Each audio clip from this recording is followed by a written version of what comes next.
di sini saya akan melakukan wawancara dengan kakak panitia dengan kode AAP 070. Apa benar dengan Kak Adi? Ya betul, saya kode panitia saya. Kalau boleh tahu nama lengkap Kak Adi siapa nih? Perkenalkan, nama saya Muhammad Adi Praitno. Untuk NIM-nya berapa nih Kak? NIM saya 20 23 03 10 10 70. Kemudian kakak lahir di mana dan tanggal berapa? Tempat tanggal saya di Lumajang pada tanggal 25 November 2021. Alamatnya kakak di daerah mana Kak boleh tahu? Alamat rumah saya di Desa Pakuan, Kecamatan Musuji, Lumajang. Oh berarti setiap hari PP ya Kak? Ya, gitu. Untuk nomor HP-nya apa sama dengan nomor yang dulu? Iya, sama. Untuk emailnya? Emailnya Praitno Adi. Proses 98. 98.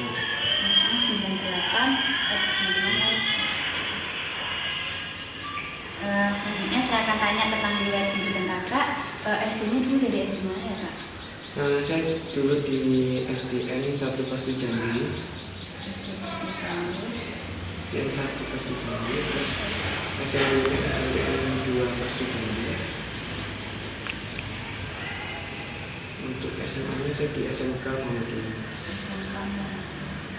Wah kita satu sekolah juga. Satu Alma mater ya.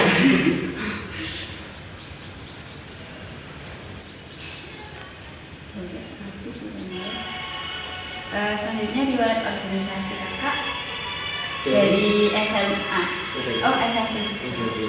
Kalau SMP saya dulu ikut OSIS di SMP 2 Pasti Jambi. Kebetulan saya ketua OSISnya. Ya, terus di SMK saya tidak mengikuti OSIS karena pada waktu itu kayak sebenarnya saya jadi bisa diulang lagi Kak, SMP-nya OSIS, kemudian pejabatnya jadi ketua OSIS. Selanjutnya di SMA memang tidak ikut. Ya, tidak ikut OSIS tapi saya ikut PMR. Itu kebetulan saya juga menjadi ketua PMR-nya di SMK. Kemudian saat di kampus saya ikut HIMA, himpunan mahasiswa, dan jabatan sebagai ketua divisi TNI.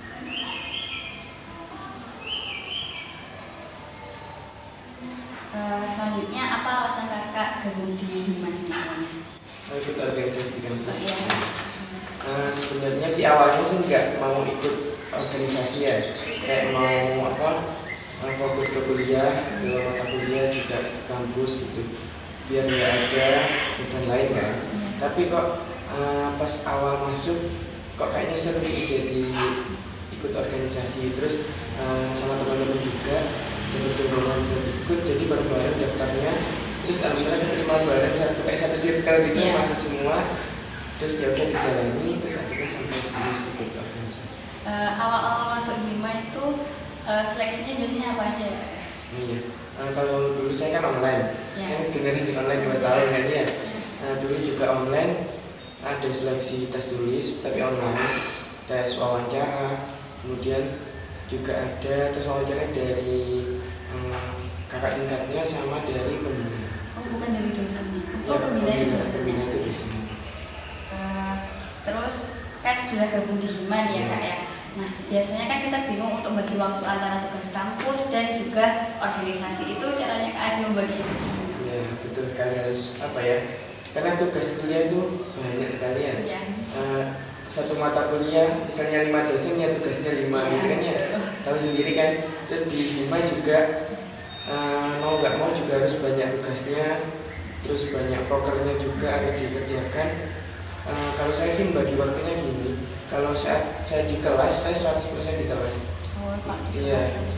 Kalau saya di HIMA, di organisasi pas saat rapat ataupun kegiatan, saya tidak memikirkan di kelas. Saya 100% di organisasi. Terus bagaimana cara ininya, membagi waktunya? Nah, cara bagi waktunya, kalau saya di kelas, saya tidak akan ke organisasi. Jadi saat di kelas, meskipun ada apa-apa, saya tidak akan, ya, saya tidak ya, soalnya kalau di HIMA ini misalnya ada kelas, tidak akan ada diadakan rapat. Jadi rapatnya itu di luar pelajaran. Biasanya kan malam ya. Terus ini tugas-tugasnya itu yang didahulukan, yang deadline-nya mepet. Misalnya tugas nanti dikumpulkan, ya tugas saya kerjakan dulu. Oh, berarti harus yang mepet-mepet dulu ya? Ya. Tapi kalau bisa, kalau yang mepet sudah selesai, yang jauh-jauh dikerjakan juga. Selagi belum ada rapat-rapat HIMA. Karena HIMA sama kampus ini saling berhubungan. Soalnya HIMA juga ngurus kampus gitu. Jadi kayak seru aja kalau ikut organisasi. Paling lama biasanya pulangnya jam berapa ya? Kalau pulang ya, kalau di kampus biasanya ya jam, kan cowok soalnya Iya. jam 12, pernah sampai jam 1 baru pulang. Pernah. Yang diurusi itu apa aja? Iya, soalnya itu pas PKKMB. Oh, Ya, itu. PKKMB jam kadang nginep juga di kampus, terus di kos teman-teman gitu sama teman-teman HIMA. Biasanya tidur di sini juga kalau sampai terlalu malam.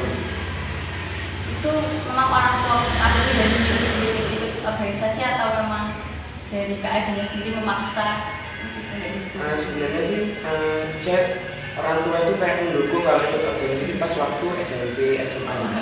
Kalau pas kuliah ini saya memang nggak bilang awalnya, soalnya karena kan biar fokus kuliah gitu kan. Kalau pandangan orang tua kalau kuliah itu kan Terlalu iya, gitu kan ya. nanti kedatangan. Iya. Terus saya ikut organisasi. Awalnya saya sih cuma nggak niat banget ikut organisasi, terus kok diterima sama teman-teman. Terus baru saya bilang ke orang tua kalau saya ikut organisasi. Saya jelaskan kalau ikut organisasi itu nanti banyak dikenal di kampus gitu kan ya, banyak pengalaman. Terus nanti juga ada relasi dari luar kampus, dosen kan, dosen juga biasanya lebih kenal dengan anak HIMA biasanya. Biasanya yang dipanggil kalau ada kegiatan anak HIMA. Baru Kalau saya pindah ke pertanyaan selanjutnya. Oh iya, saya kok langsung tanya ke organisasi. Selanjutnya saya tanya dulu, awal masuk UNED ini kakak masuknya di jalur apa? oh iya. Jujur ya, kalau masuk sini sebenarnya saya nggak mau masuk sini. Oh iya. Ya, nggak mau masuk sini. Tapi saya mau di S1, S1 UNED juga. UNED juga. Saya dulu ikut ini SNMPTN, tapi nggak keterima. Terus sudah daftar mau ikut SBMPTN. Tapi kok teman-teman ada yang jalur MDK. Oh iya. Nah, jalur MDK jadi saya ikut daftar juga karena dapat arahan juga dari guru BK ini. Iya. Dapat arahan ya sudah saya daftar. Saat itu saya daftar pokoknya sekarang terakhir saya daftar sekarang. Oh, iya. Nah, itu yang daftar kurang lebih dari SMK Mulu itu 30-an. Yang keterima cuma 7 orang. Oh iya. Iya, cuma 7 orang kalau pas tahunnya saya. Terus saya keterima, ya sudah saya bilang ke orang tua, gak apa-apa jalannya aja kan. Sudah keterima ya sudah dimasukin gitu. Memang ambilnya memang mau yang linear gitu ya Kak? Atau nggak mau pilih ke jurusan lain gitu? Iya, awalnya sih mau pindah jurusan ya, Iya. tapi kok sudah terlanjur di keperawatan gitu kan, sudah tahu dasarnya lah ya, jadi ya terusin aja. Kan selama SMK dulu mungkin pernah magang, tapi saya tanyanya waktu kuliah ini pernah magang gimana aja, dari pengalaman pertamanya itu apa yang membuat kakak excited, oh seru ini magang? Iya. Saya KD semester 2, itu saya magang di Pasirian, di Rumah Sakit Pasirian. Terus pas semester 3-nya KMB 1 saya di Haryoto. Terus pas semester 2-nya juga di Haryoto. Nah, terus sekarang mau praktik lagi di Pasirian lagi. Jadi kayak di Bolak-balik gitu. Kalau pengalamannya buat excited sih ya, ini kalau bahasa dari teman-teman praktik itu ngubah lambung gitu. Kayak nyuci lambung, kotoran lambung itu dicuci. Ya itu kayak seru ngeluarin kotoran dari perut, terus itu dicuci pakai air ada, nanti akan diadani. Terus pokoknya terus baunya yang gas gitu kan ya, terus keluar cairan kayak rawon gitu kan. Teman-teman jadi kayak pokoknya yang yang disuruh cowoknya, karena Iya. ceweknya kan Jijik, jijik iya. gitu kan. Itu yang pertama. Terus yang kedua ini infus satu hari bisa infus lebih dari 10 orang. Ya karena di hari oto capek mulai jam TTV sama injeksi itu mulai jam setengah 9 sampai habis libur di hari oto. Karena di hari oto cleaning kan ruang ini ruang apa? Ruang kelas 3. Nah, itu infusnya kalau sudah 3 hari kan Diganti. pas semua diganti. Kalau pertama-tama sih sama mbak-mbak perawatnya didampingi dulu karena sudah bisa ya sudah di hari ini. Terus pas saat itu 3 hari sudah apa ya yang infusnya lepas 10 itu Iya. 10 pasien jadi mau nggak mau ya sampai siang gitu. Bos-bos ya. Ya. Pas itu pas corona jadi pakai APD yang Panas, bener panas panas ya, ya. pakai maskernya yang Double Iya. ya. Waktu di Hima ini hanya jadi di bagian di sini saja. Oh, maksudnya waktu jadi ketua PPMB ini saja. Atau ada struktur lain yang pernah kakak jalani? Iya, kalau dulu awal masuk itu saya jadi anggota divisi pengembangan minat bakat. Terus pas semester semester 2 itu saya megang proker minat bakat mahasiswa, menampung aspirasi mahasiswa sama kayak perlombaan itu. Terus pas semester ini saya kan juga tingkat 3 kan ya, dampingnya adik-adik juga. Saya jadi ketua divisi pengembangan minat bakat. Terus saya prokernya saya itu kemarin sebagai ketua setijab. Terus ketua, kalau yang sekarang ketua pemira, yang kalau di PPMB itu sebagai si acara, PKKMB kemarin juga si acara. Mungkin saya pertanyaan tentang alasan Hima dan lain-lain ya.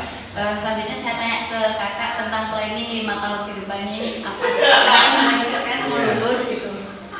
Planning 5 tahun ke depan mungkin karena sekarang saya sudah tingkat 3 yang sudah mau lulus, ini juga masih menentukan judul sama MTA-nya. Mungkin planning saya setelah lulus ini saya mau kalau 5 tahun ke depan mungkin saya sudah pengennya sudah dapat kerja, terus itu ya kayak sudah dapat kerja lah. Kalau setelah lulus dari sini saya pengennya sih masih mau melanjutkan ke S1. Nah ini ya S1 saya pilihnya sih mau 2 di UNER sama di UNER. Sama UNER.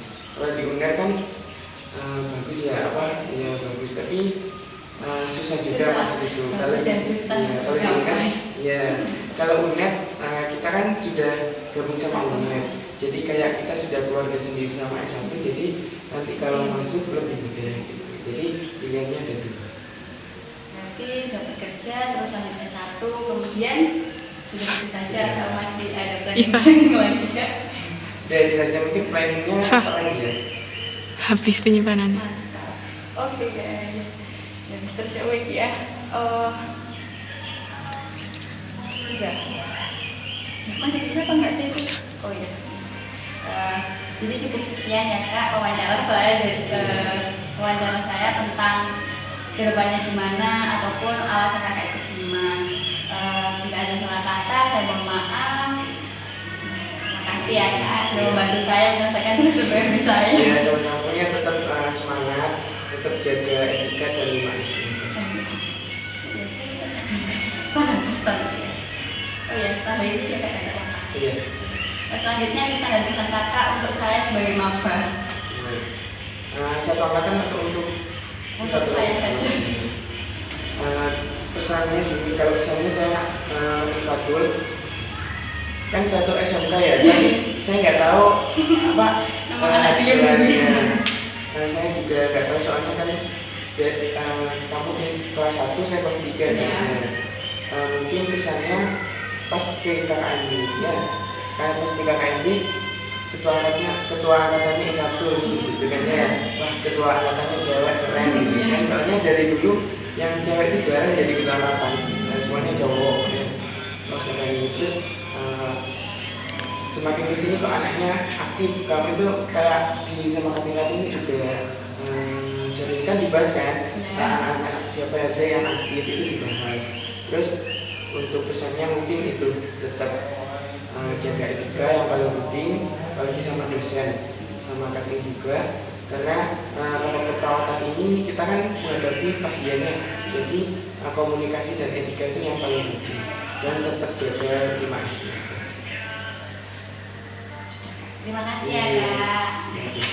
Ini saya minta foto.